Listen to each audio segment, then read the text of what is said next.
All right, we are back with another rankings video, and today we are talking quarterbacks, talking top 30 quarterbacks and where I got them ranked based on tier. We're just going to jump right into it. We got tier 1. These are going to be the best of the best. These are going to be guys that are going to be potential QB1 overall finishers. And first up is a no-brainer in Josh Allen. He's finished either QB1 or QB2 overall in each of the past 5 seasons, producing for fantasy owners through the air and through the ground. He's going to continue to be the heartbeat to this Bills offense. And just like he has been in the past, you're going to have to pay a hefty price to get him early on in drafts.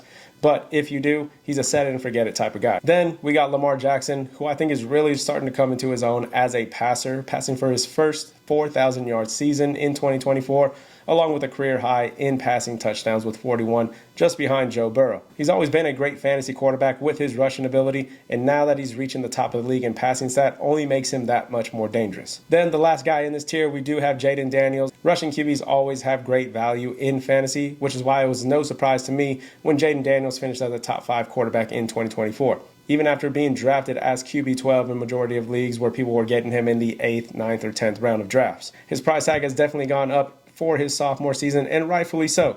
Right, he's currently QB3 on Underdog, 39 overall. The Commanders boosted this offensive line during the offseason, added Deebo Samuel to an offense that was already 6th in points per game last year. Jayden Daniels should continue to be a top quarterback in fantasy. Now looking at tier 2, who are going to be great QB1s, but missing qualities to boost them into that QB1 overall talk. And we look at Jalen Hurts first up. Hurts has had 4 straight seasons of 10-plus touchdowns and 600-plus rushing yards. He's been a top 10 fantasy quarterback since his first full season as the Eagles starter, but has never had a finish of QB1 overall. The closest he came to a QB1 finish was in 2023 when he had a career high in pass attempts, career high in passing yards, career high in passing TDs. Looking at where he fell last season as QB8 overall, where the Eagles were more run-heavy with Saquon in that offense, and I just don't see that changing in year 2 with Saquon. He's still going to be great. The tush-push wasn't banned, so he's still going to get those 1-yard touchdown runs and still finish in the top 10 of quarterbacks in fantasy. Next guy up in tier 2 is going to be Joe Burrow, who, when healthy, obviously is a great quarterback, great on the field, great for fantasy, which led to his QB3 overall finish in 2024. Right, and any time that he does play a full slate of games, he is a top 10 fantasy quarterback, which is why he is ranked highly every season. But the reason that he is not in tier 1 is solely based on the fact that he does not produce in the rushing game. When you're in a league with guys like Josh Allen, like Lamar Jackson, like Jayden Daniels, like Jalen Hurts, who all produce in both passing and rushing, it's going to be hard for guys like Joe Burrow, who are just strictly pass quarterbacks, to finish as QB1 overall. We look at 2024, where Burrow was 80 yards shy of reaching 5,000 passing yards and had a league high in 43 touchdown passes and still only finished as QB3. He's just not producing those rushing numbers to make him that QB1 overall. But doesn't mean that you can't take him. Doesn't mean that he's not going to produce greatly for you. This Bengals defense was not improved at all in the offseason. They're going to be giving up a bunch of points. Joe Burrow is going to have to come back and be the savior each and every single game, put up points through the air, throwing to Jamar Chase, throwing to T. Higgins, throwing to Chase Brown out of the backfield. He's still going to be great for fantasy owners. Moving on to tier 3, where we're going to have consistent production on a weekly basis. Guys that are just going to go out there and produce for you week in and week out. And looking at the first guy here in tier 3, we have Bo Nix, who was a huge waiver asset in 2024 as he was QB6 in points per game from week 5 on last season with 21.5 points per game. Going into year 2 in the Sean Payton system, he still has his top target in Courtland Sutton. He still has Marvin Mims, who is a sleeper. And the team added tight end Evan Ingram this offseason, who was only a year removed from a 114 reception season over in Jacksonville. They upgraded their running back room by letting Javonte Williams walk. They drafted R.J. Harvey in the 2nd round, and they also brought in J.K. Dobbins through free agency. Going off of what he produced last year, he has the coach, he has the weapons around him. There's no reason why Bo Nix can't improve in 2025. Next man up here in tier 3 is Baker Mayfield.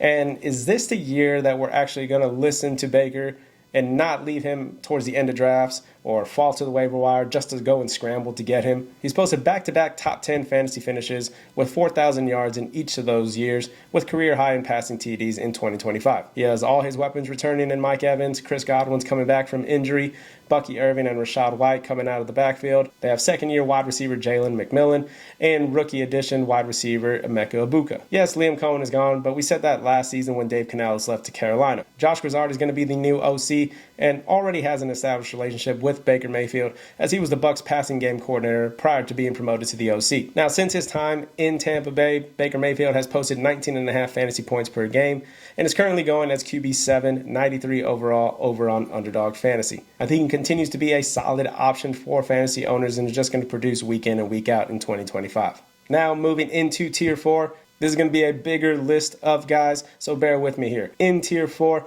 we have low-end QB1s, but guys that you're going to be happy to have as your starter throughout the season. First guy up in Tier 4 is going to be Brock Purdy. Just a consistent quarterback week in and week out, averaging 16.7 fantasy points per game in his career. He's dealt with injuries to himself. He's dealt with injuries to the weapons around him last year, as the 49ers just had a down year overall. He gets one of the best running backs in the league back healthy in CMC. He'll have one of the best tight ends in football in George Kittle. He'll have his favorite target from last season, Jawan Jennings, and rising star Ricky Pearsall in this 49ers offense. To go along with that, the 49ers have one of the more favorable schedules for fantasy quarterbacks heading into the season. So if you're not one to draft one of the highly ranked quarterbacks like Lamar Jackson, like Josh Allen, like Jaden Daniels, and you want to wait on your quarterback, Brock Purdy is usually available in the middle of the 8th to 9th round of Underdog Best Ball drafts. And that seems to be where you can grab him in redraft leagues as well, as he has an ADP of 107 on Sleeper and 103 on ESPN. Next guy up in Tier 4 is going to be Jordan Love, who was a player that a lot of fantasy owners were excited about in 2025, but suffered that knee injury in the season opener and just seemed like he couldn't fully get his groove back as the season went on. He's now got a full offseason to get healthy and should look to bounce back. This offense is going to be a lot of the same faces with the addition of rookie first round Matthew Golden. Green Bay was third in run rate last season, but a large part of that was due to Love's injury, and they needed to use Josh Jacobs more. But with Love fully healthy, we can expect that attack to be a little bit more balanced throughout the 2025 season. Next guy up in Tier 4 is going to be Dak Prescott, the guy everyone loves to hate on, but has been a consistent QB1 when he can stay healthy. For his career, he averages 19 fantasy points per game, good enough for QB9 over the span of healthy games. Sure, he doesn't add the rushing numbers like he once did earlier in his career, but he's making up for it in the passing game, as we saw back in 2023 when he was the runner-up for MVP to Lamar Jackson. Passed for over 4,500 yards, leading the league in touchdowns with 36. You look at what this Cowboys team did in the offseason. Running back room still doesn't look very good. They do bring in Miles Sanders. They do bring in Javonte Williams and Jaden Blue out of the draft. Then we look at the offensive line. Future Hall of Famer Zach Martin retires. They immediately go into the draft and draft Tyler Booker out of Alabama at pick 12. And then a lot of the talk is that they don't have a true wide receiver too. They go out and trade for a big-bodied vertical threat in George Pickens from Pittsburgh, while still having one of the best wide receivers in the NFL in CeeDee Lamb. Now, the Cowboys do have a new head coach as well. Brian Schottenheimer comes in as the head coach, but is no stranger to Dak Prescott, as he was already a part of the organization during the Mike McCarthy era. And just to look back at what Schotty did during his time in Seattle, when he had Russell Wilson as his quarterback, Russell Wilson was QB5 in points per game from 2018 to 2020 with 20.6 points per game. So, pairing Schottenheimer with a top-end quarterback, I think is going to be good for Dak and the Cowboys. And for those wondering about the health of Dak Prescott, per Todd Archer, Dak recently said that he is fully healthy and ready to go for training camp, pending one more checkup.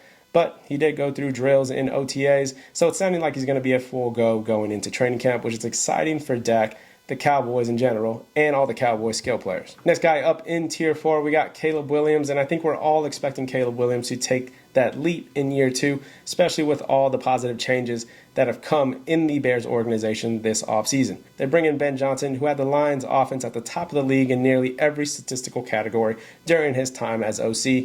They revamped this offensive line, Drew Dahlman, Joe Thuney, Jonah Jackson, and they add Colston Loveland and Luther Burden through the draft to go along with DJ Moore and Rome Odunze. The pieces are there for Caleb to succeed. And I think he does take that jump, at least in points per game, right? As he had 15 points per game in his rookie season, good enough for QB 20 on the year. And we look at Ben Johnson's former quarterback, Jared Goff, who was a top 10 quarterback over the past 3 years without any rushing upside. Caleb does bring some rushing upside. So Ben Johnson now gets a young, up-and-coming, rising star of quarterbacks in the league, so it'll be interesting to see what he can do to help improve Caleb Williams in year 2. Then we move over to Kansas City, where we have Patrick Mahomes, finished as QB11 in points per game with 17.7 points, but at times throughout the season, didn't feel good as having him as your weekly starter. He had more weekly finishes as QB14 or lower than he did in the top 12 of quarterbacks. And he's coming off of a season where he had the lowest passing yards of his career and lowest yards per attempt in his career. Yet he still remains in this tier 4 for me, as he has never had a finish outside of the top 12 of quarterbacks since becoming a starter. He still has Andy Reid as his head coach. He'll be getting back Rashid Rice to go along with Xavier Worthy and Hollywood Brown, and an aging Travis Kelce. And then we look at this backfield, and it's not clear who's going to be the feature back or how effective they'll be. Pacheco did come back from his injury late last season and didn't look great, but you're hoping with an offseason to get healthy, get right, that he's going to be better. And then they bring back Kareem Hunt, who I didn't think they needed to bring back. They do have Elijah Mitchell, and they do have Brashard Smith, the rookie out of SMU. So is it possible that the Chiefs get back to a top 5 pass rate team like they were prior to the 2024 season? And I think it is. I think their strong suit is the weapons out wide versus what they have in the backfield, and Patrick Mahomes delivering them the football. Now we have Jared Goff, who's currently going as QB 15 on Underdog and QB 16 on ESPN, but I think he's kind of closer to his rank on Sleeper, which is QB 9. Right? We've overlooked Goff over the past few seasons, and he's done nothing but be a top 10 quarterback in points per game since 2022 with 17.6 points per game. And I get it. It's not the sexy pick to make, but the facts are that he produces year in and year out and has not finished outside of the top 10 of quarterbacks for 3 straight years. He has all the weapons around him. Sure, he did lose Ben Johnson, but in comes John Morton, who has been with the offensive staff since 2022. So he does know the ins and outs of the offense. He does know what works. He does know the weapons that they have around him. Not saying that he's going to be the next Ben Johnson, but there's at least some familiarity there, and it's not an entirely new system for Goff and the Lions. Now we have Drake May, and the hype surrounding Drake May going into this draft season may be one that is getting a little too high, and it may be one that we look back on and think, why was he ranked so high? Well, just looking at his rookie season, he was a very exciting player to watch for a bad Patriots offense. Right, he was the one bright spot for this Patriots offense. Took the offense from 10.8 points scored per game to 17.7 points per game. Then the Patriots go out and hire Mike Vrabel as their head coach. They also add some protection for Drake May up front, drafting Will Campbell in the first round of the draft, getting some other pieces in free agency. They bring in Trevion Henderson from the draft. They go out and draft Kyle Williams. They get Stephon Diggs from free agency, surrounding him with pieces to be successful. And I think it's going to be interesting to see how he can improve in year 2, as he does have one of the more favorable schedules for fantasy quarterbacks. Very intriguing player, very intriguing pick here, and I'm excited to see what he does in year 2.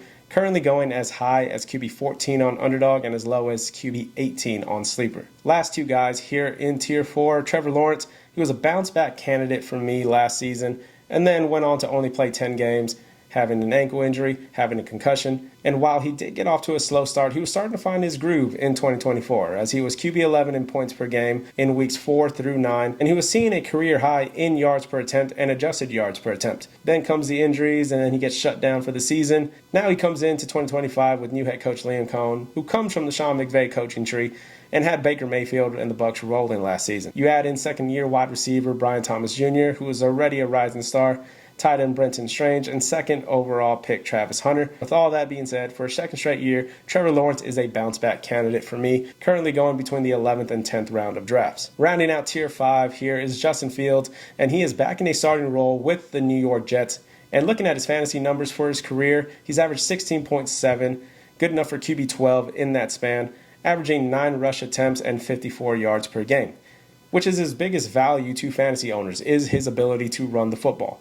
We look at last season when he was a starter for the Steelers. He was QB 7 in points per game, leading all quarterbacks in rushing touchdowns through those first 6 weeks of the season. He's now in a Jets offense who arguably has better weapons around him than what he had in Pittsburgh, and he should be given the keys for the entirety of the season. You can currently grab him in the middle of 8th round on best ball drafts, 10th round of Sleeper and ESPN drafts, and with his rushing ability, I think he's just going to continue to produce QB1 numbers. Moving over to Tier 5 now, who are guys that I would be worried if they were my starter going into the season, or if I had to start them on a weekly basis. And the first guy up here is going to be Kyler Murray. Now, I get it. He finished as QB 10 overall last season. That's a QB 1 finish, right? But he finished as QB 14 in points per game. And there were weeks where he was the main reason you either won a matchup or you lost a matchup. That's a huge headache to deal with on a week-by-week basis. But he is going into year 2 after being fully healthy. He still does have Trey McBride, one of the best tight ends in the league, and year 2 wide receiver Marvin Harrison Jr. And if we believe that Trey McBride and Marvin Harrison Jr. are going to have good seasons, then you have to think that Kyler is going to be a beneficiary of that, right? He also stated that he believes he needs to run more in 2025. And if that's true, then that obviously brings a lot of value. And we just talked about that with Justin Fields, who with his rushing ability boosts him up a tier higher. But for me, there's other options in this range of an ADP of 95 that I would feel more confident in a week in, week out basis going into the season. But for Kyler's sake, I hope he is able to stay more consistent in 2025. He is one of the more exciting players to watch when he is on, but when he's off, it's not good for all those involved. Second guy up here in tier 5 is going to be Justin Herbert, and I probably have him ranked lower than the consensus, and doesn't mean that I don't think he's a good quarterback. I do think he is a good NFL quarterback, but when we're talking about fantasy purposes, I may be out on him this season based on what we saw last year and some of the guys that are currently going around him at his ADP of 106 on Sleeper and closer to the 120 ADP on Underdog and ESPN. And the main reason I would prefer someone else as my weekly starter is that Jim Harbaugh is a run-first coach, and that was evident in his first year with the Chargers as they were top 10 in run rate. And how did that affect Justin Herbert in 2024? Well, on a per-game basis, he had career lows all across the boards in pass attempts, passing yards, and touchdowns. Then the Chargers go into the offseason, and they bring in Najee Harris, and they draft Omarion Hampton in the first round of the draft, furthermore solidifying that they do want to run the football. Now, Herbert will have his spike weeks, and he could be a good streaming option based on matchups. But if I'm going into the season with him as my QB1, then I'm not as confident as some of the other guys that are going around him. Now looking at CJ Stroud here in tier 5, big sophomore slump for Stroud with dips in passing yards per game, touchdowns, and yards per attempt. Going into 2025 with arguably a worse offensive line, I just think that there are better options for your team in redraft leagues. Now looking at Tua here in tier 5, he has never been a consistent startable option in fantasy in his 5 years in his career, besides one season where he was top 10 in 2023. But only one season out of 5, and we've seen his yards per attempt and adjusted yards per attempt go down in each of the past 3 seasons as teams are starting to play more too high safeties to prevent the defense from taking the top off. He also doesn't add any rushing value, and when he does run, he's at risk of being injured. Then looking at Bryce Young, I actually like what we saw from Bryce Young in the stretch after their bye week as he averaged 20.7 points per game. Good enough for QB9 in that span, and I think he does improve in year 2 with Dave Canales, but is not someone that I'm actively trying to go out and draft as my quarterback in 1 QB leagues. Right? I think he could be someone like we've seen in recent years, like a Geno Smith, like Baker Mayfield, like Sam Darnold, who mostly go undrafted and then is on the waiver wire, starts balling out, and people are going to grab him. But if we're going into week 1 and he is my QB1, I'm not feeling too confident about that until I see more. Another guy we want to see more from is J.J. McCarthy. Very small sample size of what we could possibly get with J.J. going into 2025. And while I am optimistic that he can come in and produce well for the Vikings, we just don't know exactly what we're going to get when it comes to our fantasy teams. He's obviously in a great situation, probably the best situation for a young QB to be in, with Justin Jefferson as his wide receiver 1, with Jordan Addison at his wide receiver 2, TJ Hockenson at tight end, Aaron Jones in the backfield. He's got a great offensive-minded head coach in Kevin O'Connell, who helped revitalize Sam Darnold's career. The tools are there for him to succeed. Now it remains to be seen if he'll come through and pull it off. Underdog currently has his season prop at 24.5 touchdowns and 3,649.5 passing yards. If we look at some of the guys last season, like Kirk Cousins, like Matthew Stafford, who had very similar passing numbers, similar passing TDs to what McCarthy is projected to have without any rushing upside, then he's in the range of QB 18 to QB 22. Someone who is good for their NFL team, but probably not so good for your fantasy team. And now we got Geno Smith, who's in a new team, but similar system, reunited with Pete Carroll. I think this team will want to be a run-first team with Ashton Jeanty, and Smith is no more than a bye-week fill-in or streamer based on matchups. Now we have another second-year quarterback in Michael Penix. We got a sample of what Michael Penix could produce in the last 3 weeks of the season, and wasn't all that impressive as he was QB 26 in points per game. Did see a good amount of volume, but you'd want to see the efficiency with that volume as he only had 58% completion percentage and 6.5 adjusted yards per attempt. Now in those 3 games, he did target Drake London heavily with a 27% target share, which we love for Drake London, but Penix as your weekly starter in fantasy, don't love that as much. And then rounding out tier 5, kind of teeter-tottered where to put this guy. We have Aaron Rodgers, who finished as QB 18 in points per game in 2025.